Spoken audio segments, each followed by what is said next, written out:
Hello दोस्तों, नमस्कार। दिन भर की बड़ी खबर बिना देरी के आपको बताएंगे, जहां सबसे पहले बताएंगे पाकिस्तानी प्रधानमंत्री काकर ने कश्मीर डे पर भारत को दे दी हमले की धमकी। दोस्तों, कहा हम तैयार हैं। जी हां दोस्तों, इतना ही नहीं, एलओसी के करीब पाकिस्तानी आर्मी चीफ ने भी बड़ी गीदड़ भभकी दी है। जनरल मुनीर ने कहा भारत ने कश्मीर पर हमला किया तो पूरी ताकत से देंगे जवाब। जी हां दोस्तों, बताएंगे इस गीदड़ भभकी के पीछे क्या है सबसे बड़ा कारण। साथ ही साथ आपको बताएंगे भारतीय सैनिकों को बाहर निकालने के लिए लोगों ने हमें वोट दिया, खाली संसद में मुझू का भाषण। जी हां दोस्तों, बताएंगे कैसे जब कोई भी नहीं था संसद में, मात्र इतने ही सांसद बैठे थे, तब उन्होंने भारतीय सैनिक को बाहर निकालने का वोट देने की बात कही है। साथ ही साथ आपको बताएंगे कैसे भारत के पास श्रीलंका, चीन के साथ मालदीव, कैसे आखिर दगाबाज बन गया बांग्लादेश। हिंद महासागर में ड्रैगन वर्सेस हाथी किसके पास है बाजी, सबसे पहले आपको बताएंगे। और दोस्तों आपको बताएंगे जहां कांग्रेस पर बहुत बड़ी टूट का बहुत बड़ा खतरा, बीजेपी ज्वाइन कर सकते हैं 7 विधायक। वो कौन कौन से विधायक हैं, कहां के, सारी जानकारी आपको बताएंगे दोस्तों 20 मिनट में। 30 बड़ी खबरें बताने वाले, तो बने रहेगा वीडियो के अंत तक। लेकिन खबरों में आगे बढ़ने से पहले आप भी अपने भारत देश का दिल से समर्थन करते हो, मानते कि मोदी हर चीज मुमकिन है, तो इस वीडियो को भी कर दीजिए लाइक, चैनल कर दीजिए सब्सक्राइब, बेल आइकन दबाइए, साथ ही कमेंट बॉक्स में लिख दीजिएगा जय हिंद। जी हाँ, तो चलते हैं पहली और बड़ी खबर की तरफ, जहां पर पाकिस्तान के कार्यवाहक प्रधानमंत्री ने कश्मीर डे पर दी भारत को गीदड़ भभकी। कहा अगर भारत ने गिलगित बाल्टिस्तान पर हमला किया तो हम तैयार हैं। जी हाँ, पाकिस्तान के नेता कितने बड़े बड़े बोले होते हैं, उनका एक नमूना सामने आया है। पाकिस्तान में कार्यवाहक पीएम अनवर हुल काक्कड़, जिन्हें जनता कठपुतली से ज्यादा कुछ नहीं समझती, वो भारत को धमकी देने में लगा हुआ है। पाकिस्तान और भारत के बीच कश्मीर को लेकर लंबे समय से विवाद चल रहा है। भारत के कश्मीर के कुछ हिस्से पर पाकिस्तान ने अवैध कब्जा किया हुआ है, जिसे वो आजाद कश्मीर के नाम से बुलाता है। पाकिस्तान अपना प्रोपेगेंडा फैलाने के लिए सोमवार को कश्मीर एकजुटता दिवस मना रहा है। कश्मीर विधानसभा यानी पीओके में बोलते हुए काकड़ ने भारत को धमकी दी है। काकड़ ने कहा भारत कई साल से फर्जी बयान दे रहा है, वो कश्मीर की आजादी को आतंकवाद का लेबल लगाता है, ये लोगों की छवि को दागदार करने की नाकाम कोशिश है। काकड़ ने इस कथित कश्मीर विधानसभा में खड़े होकर झूठ तो बोला, साथ ही साथ उल्टा चोर कोतवाल को डांटे के मुहावरे को भी सच साबित कर दिया। पूरी दुनिया को पता है कि पाकिस्तान आतंकवाद और आतंकियों को पालता है। आतंकी ओसामा बिन लादेन भी पाकिस्तान में मिला था, लेकिन अब काकड़ ने भारत के खिलाफ जहर उगला है। संयुक्त राष्ट्र के प्रतिबंधों वाले आतंकियों को पालने वाले पाकिस्तान के पीएम काकर ने कहा कि कश्मीर में दहशतगर्दी भारत फैलाता है। उन्होंने आगे कहा कि भारत कश्मीर और गिलगित बाल्टिस्तान पर भी दावा करता है। उन्होंने धमकी देते हुए कहा कि हम लड़ाई नहीं चाहते, अगर भारत पाकिस्तान पर हमले की कोशिश करता है तो हम इसके लिए तैयार हैं, हमारे पास इसके जवाब देने की क्षमता है। भारत कई बार हमें आजमा चुका है, अगर वो फिर चाहे तो हम उसके लिए तैयार हैं। जी हाँ दोस्तों, ये तो रही प्रधानमंत्री काकर की धमकी, जिसने भारत को यह धमकी देने की कोशिश की है। तो वहीं दोस्तों पाकिस्तानी सेना के चीफ जनरल मुनीर ने भी भारत को बहुत बड़ी धमकी दी है, गीदड़ भभकी कह सकते हैं दोस्तों। उन्होंने कहा कि भारत ने कश्मीर में हमला किया तो पूरी ताकत से देंगे उसका जवाब। जी हाँ, पाकिस्तान ने भारत विरोधी प्रोपेगेंडा को आगे बढ़ाते हुए सोमवार को कश्मीर एकजुटता दिवस मनाया था। इस दौरान पाकिस्तानी सेना के प्रमुख जनरल असीम मुनीर ने पीओके में एलओसी के पास दौरा किया। उन्होंने इस दौरान भारत को गीदड़ भभकी दी। मुनीर ने बयान में आरोप लगाया है कि भारत ने कश्मीर में कठोर कानून लागू किए हैं, जिसके जरिए यहाँ की जनसांख्यिकी में बदलाव का प्रयास किया जा रहा है। असीम मुनीर इस दौरान पाकिस्तानी सेना के एक कैंप में भी गए। मुनीर ने कहा कि पाकिस्तान पर किसी भी आक्रमण या उल्लंघन का पूरी शक्ति के साथ जवाब दिया जाएगा। और ऐसे में दोस्तों जिस प्रकार से पाकिस्तान के प्रधानमंत्री पाकिस्तान का सबसे पावरफुल बात करें दोस्तों तो वो सेना ही होती है, और सेना के ये जनरल मतलब मेन लीडर भारत को हमले की और जवाब देने की धमकी देने लगा है दोस्तों, गीदड़ भभकी दे रहा है। बहरहाल ऐसे में आपकी राय तो बनती है दोस्तों, आपका जवाब तो बनता ही है, भारतीय होने के नाते जवाब जरूर दीजिएगा कमेंट में। साथ ही साथ अगली खबर की बात करें, जहां भारतीय सैनिकों को बाहर निकालने के लिए लोगों ने हमें वोट दिया। जी हाँ दोस्तों, खाली संसद में मुझू का यह भाषण, आप भी कहेंगे वाह। जी हाँ, मालदीव में भारी गतिरोध के बावजूद राष्ट्रपति मोहम्मद मुइज़ू अपने भारत विरोधी रुख पर कायम है। सोमवार को मालदीव की संसद में भाषण के दौरान उन्होंने एक बार फिर से भारत के खिलाफ कई बयान दिए। उन्होंने कहा कि मालदीव की जनता ने उन्हें भारतीय सैनिकों को बाहर निकालने के लिए वोट दिया था। मुइज़ू ने संसद में भारत पर निशाना साधते हुए कहा कि मालदीव किसी भी देश को हमारी संप्रभुता में हस्तक्षेप करने या उसे कमजोर करने की इजाजत नहीं देगा। स्थानीय मीडिया रिपोर्टों के अनुसार उन्होंने कहा कि भारत और मालदीव इस बात पर सहमत हुए हैं कि भारतीय सैनिक 10 मई तक मालदीव छोड़ देंगे। दरअसल मुइज़ू खाली संसद में भाषण दे रहे थे, विपक्षी दलों ने उनके भारत विरोधी रुख के कारण भाषण का बहिष्कार किया है। मुइज़ू के भाषण से पहले ही मालदीव की दो मुख्य विपक्षी पार्टियों मालदीवियन डेमोक्रेटिक पार्टी और डेमोक्रेट्स पार्टी ने बहिष्कार का फैसला किया था। सोमवार को जब मुइज़ू मालदीव की संसद पहुंचे तो ज्यादातर सीटें खाली थी। मुइज़ू जब भाषण दे रहे थे तब केवल 24 सांसद ही उपस्थित थे। 87 सीटों वाले मालदीव की संसद के कुल 56 सांसदों ने मुइज़ू का भी भाषण का बहिष्कार किया। दोस्तों संसद में अपने पहले भाषण के दौरान मुइजू ने कहा कि भारतीय सेना 10 मार्च 2024 से पहले 3 विमानन प्लेटफॉर्मों में अपने सैन्य कर्मियों को बदलेगा और इस प्रक्रिया का पहला चरण 10 मार्च तक पूरा किया जाएगा। बाकी 2 प्लेटफॉर्म से भारतीय सैनिक 10 मई तक हटा लिए जाएंगे। मुइजू ने अपने संबोधन के दौरान भारतीय सैनिकों की वापसी के अलावा मालदीव की सेना को मजबूत करने और चीन के साथ संबंधों का विस्तार करने का भी जिक्र किया। साथ ही साथ उन्होंने आगे कहा कि मैं आधिकारिक तौर पर सूचित कर रहा हूं कि मालदीव उस समझौते को रिन्यू नहीं करेगा जो भारत को मालदीव की सीमाओं और समुद्र तल का चार्ट बनाने के लिए पर्याप्त अधिकार देता है। मुइजू ने कहा कि देश की संप्रभुता को नुकसान पहुंचाने वाली किसी भी कार्रवाई को बर्दाश्त नहीं किया जाएगा। उन्होंने दावा किया कि मालदीव की सेना जल्द ही विशेष आर्थिक क्षेत्र यानी EEZ में 24 घंटे गश्त करने की क्षमता हासिल कर लेगी। यानी कि दोस्तों कहते हैं ना कि जिसने चलना सिखाया और जब चलना सीख गया तो सिखाने वाले को ही अकड़ दिखाने लगा है ये मालदीव, वो भी चीन के गोद में बैठने के बाद और ज्यादा भारत विरोधी बनता जा रहा है मालदीवियन मुइजू। बहरहाल कहते हैं ना कि जो बोएगा वही काटेगा। अब देखना ये होगा कि मालदीव के मुइजू भारत के साथ बैर बो करके आखिर उनको काटने को क्या मिलेगा। अगर आप भी मानते हैं कि चीन के साथ दोस्ती करके मालदीव ने जो पाया है वो भी खो देगा तो कमेंट में मोदी है तो मुमकिन है कहना बिल्कुल मत भूलिएगा। दोस्तों अगली खबर की बात करें जहां भारत के पास श्रीलंका, चीन के साथ मालदीव, आखिर दगाबाज बांग्लादेश, हिंद महासागर में ड्रैगन वर्सेस हाथी किसके पास होगी बाजी। बता दें श्रीलंका में भारतीय पनडुब्बी का स्वागत किया जाना भारत के लिए एक कूटनीतिक जीत का प्रतीक है, लेकिन भारतीय बैकयार्ड में चीनी पनडुब्बी डॉकिंग का खतरा अभी भी खत्म नहीं हुआ है क्योंकि बीजिंग बांग्लादेश में एक विशाल नौसैनिक अड्डे का निर्माण कर रहा है। श्रीलंकाई नौसेना ने यह घोषणा करते हुए कहा है कि भारतीय पनडुब्बी श्रीलंका में पनडुब्बी जागरूकता कार्यक्रम में हिस्सा लेगी और पनडुब्बी चालक दल देश में पर्यटक आकर्षणों की खोज करेगा। भारतीय पनडुब्बी जो पहली बार श्रीलंका पहुंचे हैं वो कलवरी सीरीज और डीजल इलेक्ट्रिक पनडुब्बी है जो फ्रांसीसी स्कॉर्पियन श्रेणी की पनडुब्बियों पर आधारित है। हालांकि हिंद महासागर क्षेत्र में राजनीतिक समीकरण पेचीदा होता जा रहा है क्योंकि मालदीव के नए राष्ट्रपति मोहम्मद मुइजू ने भारत के खिलाफ मोर्चा खोला हुआ है। मालदीव ने उसी चीनी अनुसंधान जहाज को माले में डॉक करने के लिए हरी झंडी दे दी है जो भारत के लिए काफी निराशाजनक है। तो वहीं एक चीनी पनडुब्बी आखिरी बार अक्टूबर 2014 में कोलंबो में रुकी थी। इस कदम की भारत ने जमकर आलोचना की थी। भारत ने डॉकिंग को 1987 के समझौते के उल्लंघन के रूप में देखा जिसमें कहा गया है कि श्रीलंका में बंदरगाहों को भारत के हितों के प्रतिकूल तरीके से किसी भी देश द्वारा सैन्य उपकरण के लिए उपलब्ध नहीं कराया जाएगा। तो वहीं सैटेलाइट तस्वीरों के हालिया विश्लेषण के अनुसार बांग्लादेश में नौसैनिक अड्डे के निर्माण का खुलासा हुआ है कि बंगाल की खाड़ी में पैर जमाने से पीएलए की चीन के तटों से दूर तक काम करने की क्षमता काफी बढ़ जाएगी और भारत के साथ साथ संयुक्त राज्य अमेरिका और उसके सहयोगियों के लिए भी नई चुनौतियां पैदा होंगी। दोस्तों बांग्लादेश के अधिकारियों ने तो पुष्टि की है कि चीनी कर्मी अपने पनडुब्बी चालकों को पनडुब्बी और नए बेस के ऑपरेशन में भूमिका निभा रहे हैं। ऐसे में दोस्तों जिस प्रकार से भारत के साथ श्रीलंका है, चीन के पास अब मालदीव है, तो लेकिन बांग्लादेश कैसे दगाबाजी भारत के साथ कर सकता है? इन मामलों में यह सोचने वाली बात है। देखते हैं भारत की मोदी सरकार इस पर क्या कदम उठाती है और कैसे बांग्लादेश को हर तरीके से भारत अपनी तरफ आकर्षित करके मोड़ कर लाता है। अगली खबर की ओर चले जहां खैबर पख्तूनख्वा के पुलिस स्टेशन पर आतंकी हमला, 10 की मौत, अंधेरे का फायदा उठाकर आतंकवादी फरार। जी हां, पाकिस्तान का खैबर पख्तूनख्वा में डेरा इस्माइल खान जिले के एक पुलिस स्टेशन में हमले के बाद कम से कम 10 पुलिस कर्मियों की मौत हो गई, वहीं अन्य 6 इस हमले में घायल भी हुए हैं। पुलिस के अनुसार दरबान तहसील में सुबह 3 बजे के करीब कुछ आतंकियों ने भारी हथियार के साथ पुलिस स्टेशन पर हमला कर दिया। बताया जा रहा है कि आतंकवादियों ने पुलिस स्टेशन पर ग्रेनेड और भारी गोलाबारी से हमला किया है। ऐसे में दोस्तों पाकिस्तानी सेना पर 14 हमले ब्रास ने ली है इसकी जिम्मेदारी और कहा है कि पाकिस्तानी आवाम चुनावी रैलियों से दूर रहे। जी हां, बलूच स्वतंत्रता समर्थक समूहों के गठबंधन बलूच राज आजोई संगर यानी बरास ने बलूचिस्तान के विभिन्न क्षेत्रों में राजनीतिक पार्टी कार्यालयों पर और कर्मियों पर 14 हमलों की जिम्मेदारी ली है। बलूच राज ने राजनीतिक पार्टी कार्यालयों पर हमले को लेकर कहा है कि बलूचिस्तान के लोगों ने पाकिस्तानी चुनावों का बहिष्कार किया है। राजनीतिक गतिविधि बंद होने तक बरास इन सब को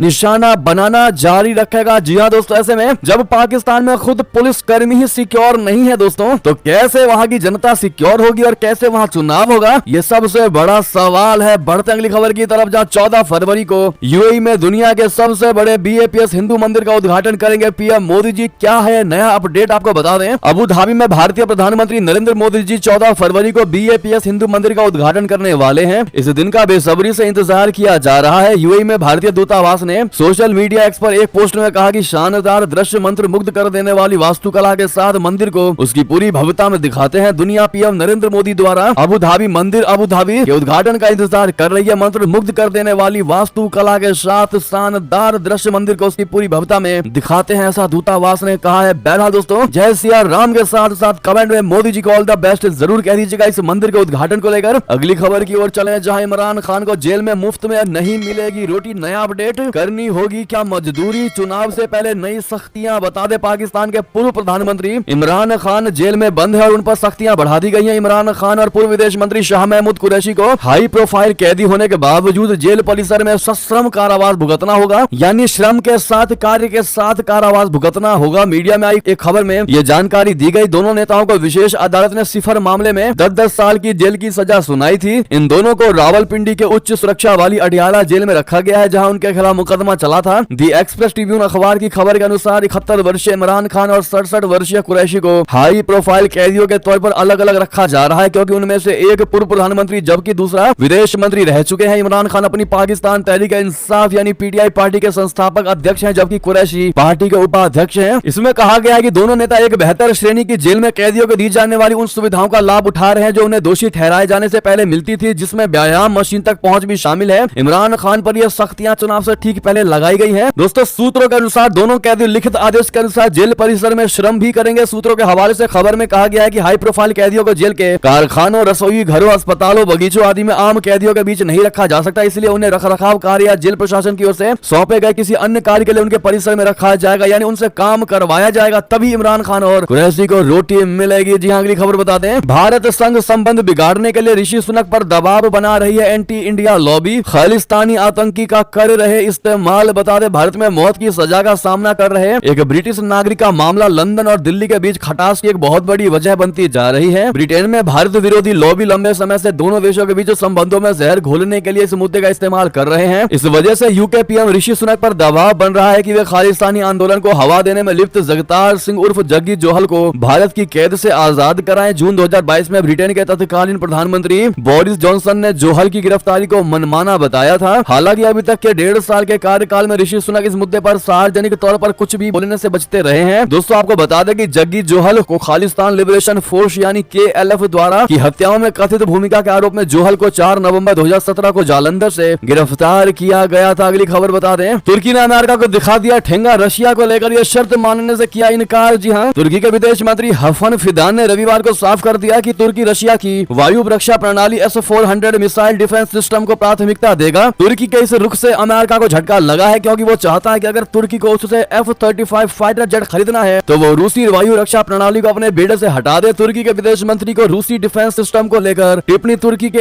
हैवर टीवी नेटवर्क के साथ एक इंटरव्यू के दौरान आई है। उनकी ये टिप्पणी इसलिए भी अहम मानी जा रही है क्योंकि इससे ठीक एक हफ्ते पहले अमेरिका की कार्यवाहक उप विदेश मंत्री विक्टोरिया नुलैंड तुर्की पर थी। अपने इस दौरे में नुलैंड ने कहा था कि अगर रूसी S-400 मिसाइल के अधिग्रहण पर दोनों देशों के बीच का विवाद सुलझा लिया जाता है तो अमेरिका F-35 फाइटर जेट परिवार में तुर्की की वापसी पर चर्चा कर सकता है। जी हां दोस्तों, अगली खबर बता दें, चुनावी मैदान में उतरे हाफिज सईद के रिश्तेदार। आतंकी संगठन ने इस नई पार्टी को बनाया अपना मुखौटा। बता दें, मुंबई में 2008 के आतंकवादी हमलों के सरगना हाफिज सईद के प्रतिबंधित संगठनों का नया चेहरा माना जा रहा है। पाकिस्तान मरकाजी मुस्लिम लीग नामक नया राजनीतिक दल बृहस्पतिवार को होने वाले आम चुनाव में भाग ले रहा है। मीडिया में आई एक खबर से यह जानकारी मिली है। BBC उर्दू की एक खबर में कहा गया है कि इस संगठन द्वारा पाकिस्तान के विभिन्न शहरों से नामांकित कुछ उम्मीदवार हाफिज सईद के रिश्तेदार हैं या उनका संबंध पूर्व में प्रतिबंधित लश्कर तैयबा, जमात उद दावा या मिल्ली मुस्लिम लीग से रहा है। लाहौर की एक जेल में बंद सईद को आतंकवाद के वित्त पोषण के कई मामलों में पाकिस्तान की आतंकवाद विरोधी अदालतों ने कुल 31 साल की जेल की सजा सुना रखी है। उसे संयुक्त राष्ट्र ने 10 दिसंबर 2008 को वैश्विक आतंकवादियों की सूची में शामिल किया था। जी हां, पाकिस्तान में धार्मिक संस्थाओं पर नजर रखने वाले विश्लेषकों के हवाले से खबर में शनिवार को दावा किया गया है कि मरकाजी मुस्लिम लीग सईद की जमात उद दावा का नया राजनीतिक चेहरा है। बहरहाल पार्टी के एक प्रवक्ता ने सईद के संगठनों से किसी भी प्रकार के संबंध होने से इनकार किया है। लेकिन दोस्तों, ऐसे में देखा यह जा रहा है कि जिस प्रकार से हाफिज सईद का भारत के साथ